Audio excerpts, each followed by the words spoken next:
All right, what's going on, guys? So this is going to be the first video in the medium section for our PVM fundamentals. The thing we're going to cover in this video is the living death rotation. Now, a lot of people ask me, how can I put out the most damage with Necromancy? What abilities should I be using in what order? That's what this video is going to be for. Now, in order to get the most out of your living death rotation, you want some combination of the Ring of Vigor, either passively or just having it equipped, the Conservation of Energy Relic, which is going to reduce all of your adrenaline costs of your ultimates by a flat 10%. I believe you need 118 Archaeology in order to unlock it. You can boost from 110.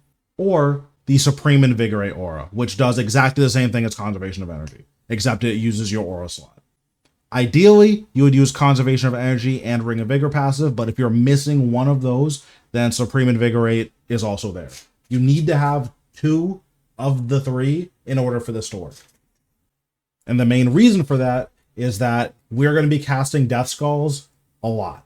So reducing your Death Skulls, which we're going to cast 5 times by 10% adrenaline, and your Living Death, which we're going to cast once by 10% adrenaline, is 60% adrenaline that we didn't have before. So it's pretty mandatory that we have these things. So let's go over how the rotation works. From this bar, I've set it up in a way where you just want to click on something and this will just do everything for you. The only thing you need to do is press your replenishment potion after your living death is cast. So here I will illustrate what that means.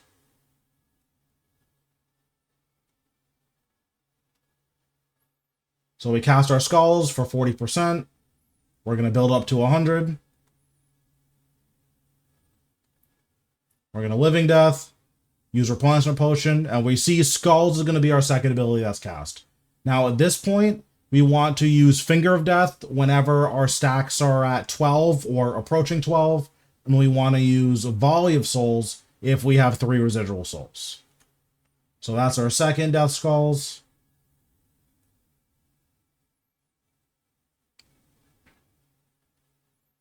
We'll use Finger of Death here, and we'll get our last skulls off.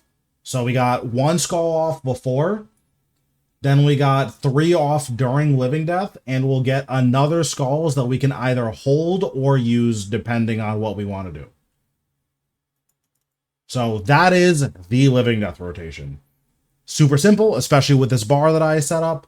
Now, if you want to do a more advanced version of this, and by advanced I just mean a more optimal version, then what you want to do is prioritize the abilities that are buffed up by living death.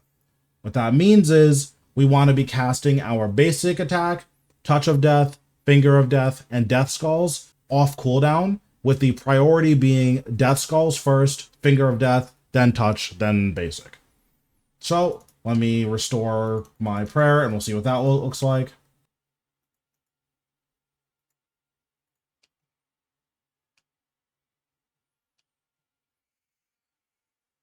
So I use a weapon spec to clear my necrosis stacks. So we're just gonna use basics to generate all of our adrenaline to mimic the same thing.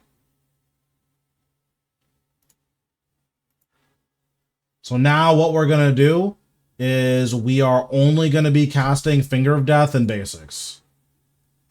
And this is ideally the rotation you're gonna want to learn, but I understand that that may be uncomfortable to get used to manually pressing all of your abilities for like 30 seconds. So while you're getting used to it, this is the rotation that I would focus on.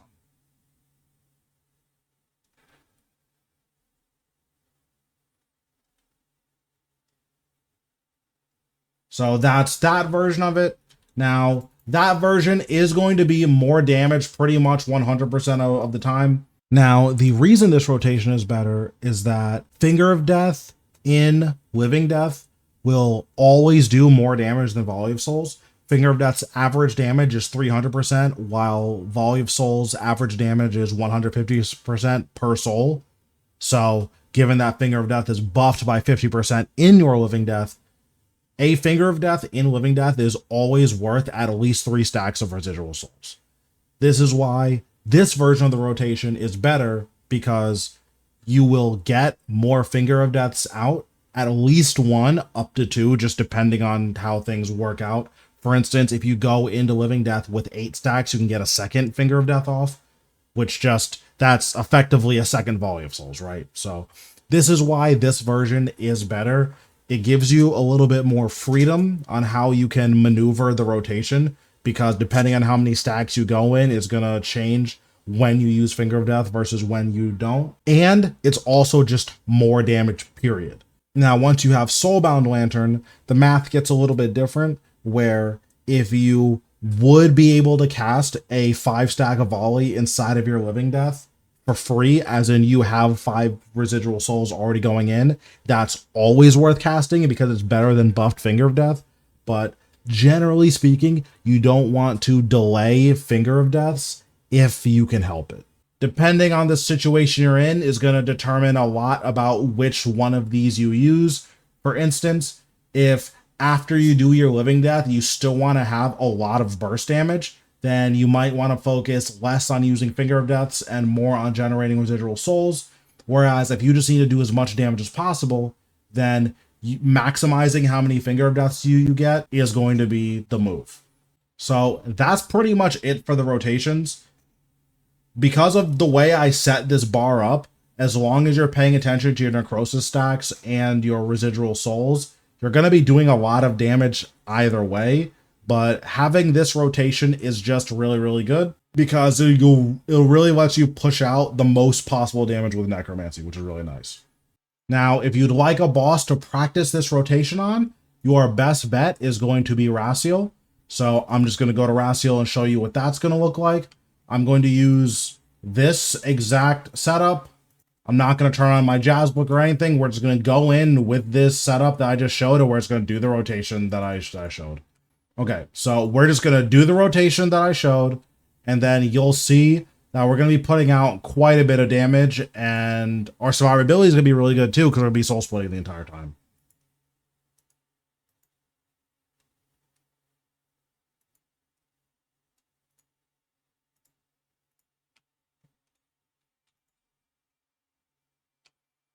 So all I'm going to do is focus on spending my stacks when I have to, and drinking an adrenaline pot after my Living Death.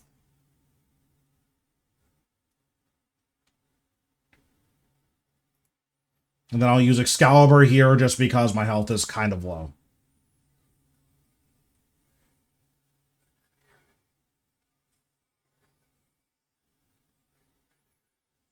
So I'm going to use Volley of Souls here because we have, it was about to cast Soul Sap.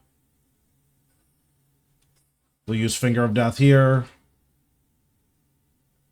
Okay, and then now we're just going to get into normal Necromancy gameplay, which is just going to be building stacks and using them.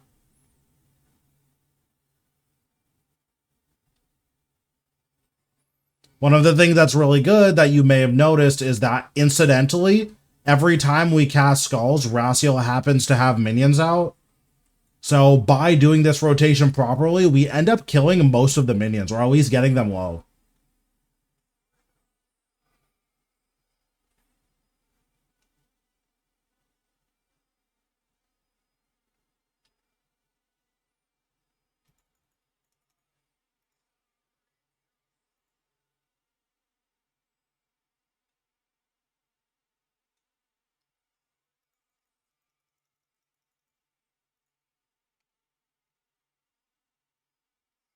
Gonna reflect here.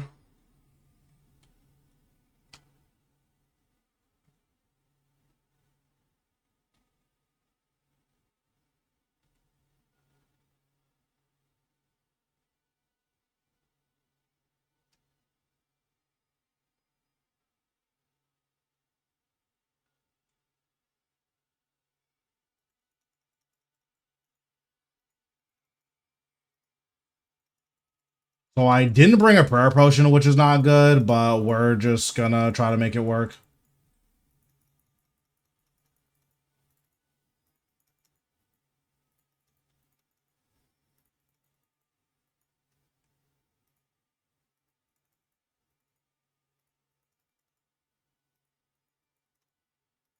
Gonna debilitate.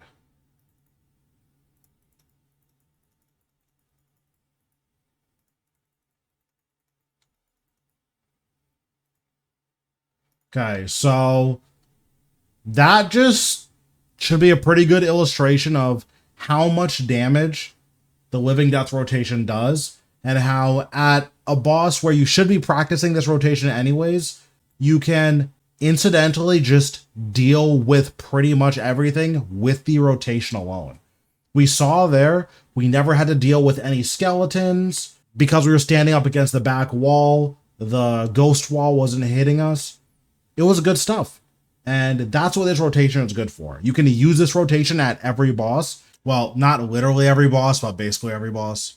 And once you get into high level bossing, something that you can do is look for places where the boss will just let you hit him for 45 seconds. And then that's where you want to use your Living Death rotation. For a lot of bosses, that's going to be right in the beginning. But for some bosses, you actually want to wait a little bit.